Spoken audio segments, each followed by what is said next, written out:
Good evening. This is week 7, believe it or not, of Social Work 636. The subject this week is trauma-informed organizational approaches. So in terms of our introduction this week and talking about trauma and organizations, during week 7, we are going to look at the following objectives. And that is, after completing the activities this week, you should be able to describe the ways organizations may contribute to trauma among clients, define trauma-informed organizations, and then to describe model components of trauma-informed organizations, including the sanctuary model. The learning resources for this week are as follows.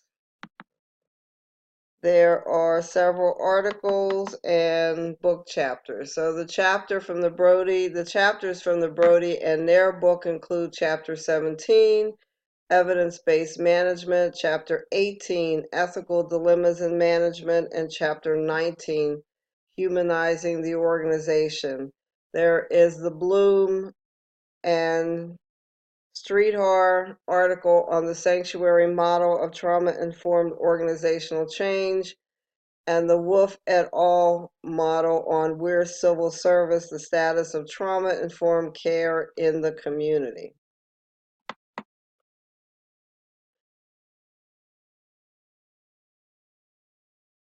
As a reminder for you, Widener gives you the opportunity to upload artifacts into your e-portfolio. And so the syllabus gives you a suggested list of artifacts and related to the competencies and behaviors they meet. And so this will give you ideas about artifacts that you can upload. There are 2 discussion posts this week. The first one requires you to watch YouTube video on implementing trauma-informed care in an organization. You are first to jot down 2 of the principles of trauma-informed care that the video discusses. Jot down at least 2 examples of concrete steps the featured organizations took to implement trauma-informed care. So these 2 pieces of information will be part of your final post or your initial post. Step 2, now watch 2 additional videos, one on children, violence and trauma, innovations in juvenile justice, the other on the criminal justice system, a place of healing. Both of these videos take place in organizations that have adopted practices that conform to various degrees to the principles discussed in the first video. Your step 3 is to write an initial post that includes all of the following with headings. What are 2 of the principles of trauma-informed care discussed in the Implementing Trauma-Informed Care in an Organization video? What are 2 examples of concrete steps the featured organization took to implement trauma-informed care? What practices pursued by an organization or program featured in the videos you watch for step 2 are consistent with what you know about a trauma-informed or sanctuary model approach? Next, what, in your opinion, could the organization do differently, better to incorporate these principles? And then thinking back to the shared Widener case of Anita and her family, how could trauma-informed care benefit this family? Relate aspects of trauma-informed care to specific issues and challenges that this family faces. So you are encouraged to respond to your peers, but you do not have to. And the rubric is as follows. The next activity is an additional discussion post.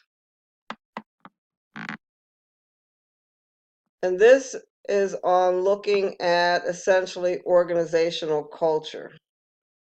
So what you would do for this post is to take photos of the organization that was the focus of your program funding proposal, or another setting if you're not able to take pictures of the one featured in your proposal.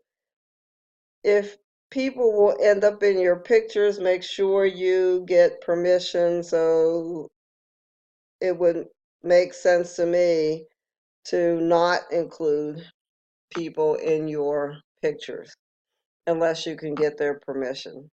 So once you have the pictures, then for your initial post, write a 200 to 500 word post that addresses the following questions, and then upload 2 of the photos that you took with this initial post. What does the setting look like, feel, and smell like? All of these things relate to assessing organizational culture. What is the role and presence of nature in that setting, and how does that impact or to the good or the detriment of the organization?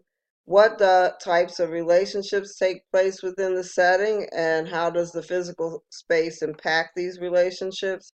What are the values that are communicated? And if you could change anything about this to make it more welcoming, how would you change it? And respond to at least one of your peers. There is another request for this week, and that is to complete the evaluation for the class. The results of those evaluations are not seen until well after the grades are submitted. Please take a moment to fill out the evaluation, because evaluations do make a difference. I can attest to this as the former assistant director of the Center for Social Work Education there at Widener, but also in my role as the MSW program director at California University of Pennsylvania. Students are our constituent group, so what they say makes a difference. And change can only happen based on the feedback from students. There are some things that we may not be able to change as easily because they may be requirements of the Council on Social Work Education, but we need your information to make the changes that we can make, and evaluations again do make a difference. To speak a little bit about trauma and how it relates to organizations, organizational culture can be assessed, just like assessment with our clients. And we want to ensure that the environment that we have in our agency is not only re-traumatizing clients, we want to make sure it doesn't re-traumatize our clients, but also staff as well, because many staff and organizations have been through traumatic experiences. It may be myth or reality, but the statistic is out there that most heart attacks occur on Monday morning when people are going to jobs that they hate. So we want to make sure that this is not the case in our organizations. Again, staff have gone through trauma too, and we don't want to re-traumatize them at work. The sanctuary model that was outlined in your readings asks us to look at 7 principles in our organization. Number 1, our organization should have a culture of nonviolence. And so they should model principles of safety and skills and commitment to higher goals. 2, there should be a culture of emotional intelligence, meaning how we manage thoughts and feelings should be taken into consideration in our organizations. We should have a culture of social learning, that is, helping to build cognitive skills in an environment that promotes conflict resolution and transformation. Our organization should exhibit a culture of shared governance so that we are creating and modeling skills of self-control, self-discipline, and administration of healing authority. Organizations should have open communication, foster a culture of social responsibility, help people with growth and change so that the organization itself does not become stagnant. The chapter readings in the book talks about ethical dilemmas in organizations and reasons those dilemmas occur. One of the areas is how administration uses its discretion. Another area that will foster ethical dilemmas is if there is a culture of corruption in an organization. Policies that show nepotism or partiality or pressures for conformity. If an administration is secretive or lets information out incomplete or before the story is ready to be told, all that will foster organizations that can re-traumatize their staff.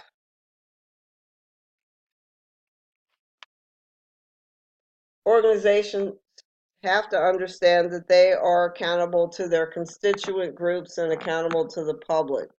Organizations are always accountable, and so should hold themselves out as being accountable and not be secretive to their constituent groups. If an organization does not have policies or policies that are unclear, this will present ethical dilemmas for an organization. Pressure groups or cliques can influence what happens in an organization. So again, organizations are subject to pressure from our constituent groups, but we should be mindful of cliques that form in an organization. How we handle public scrutiny will say how we relate to the communities we are trying to serve. And so how well we handle that scrutiny can build trust or mistrust. Our core values through NASW may come in conflict with the core values of other professions. So social workers in organizations must demonstrate their core values of service, social justice, dignity and worth of the individual, the importance of human relationships, integrity, and competence. So we have to work alongside other professions, again, whose core values may be different from ourselves. What is the beauty in organizations is if we can work together, we can recognize our differences, we can foster an environment that creates understanding, and we can be a model for our clients as we are a model to how to relate one to another as staff in an organization. So we have to be open to the values of other professions, but we can't compromise our values and our code of ethics. So this is the last week of class. I would ask that you be very, very timely in getting in your assignments because there's a very short window for getting in grades for after the close of the last week of class. So if you are having any difficulty, let me know, but please try to be timely early if you can so that grades can go in accordingly. It has been a pleasure working with you this semester. I hope you have learned an aspect of macro practice through proposal writing that is critical to being a well-rounded social worker in the profession.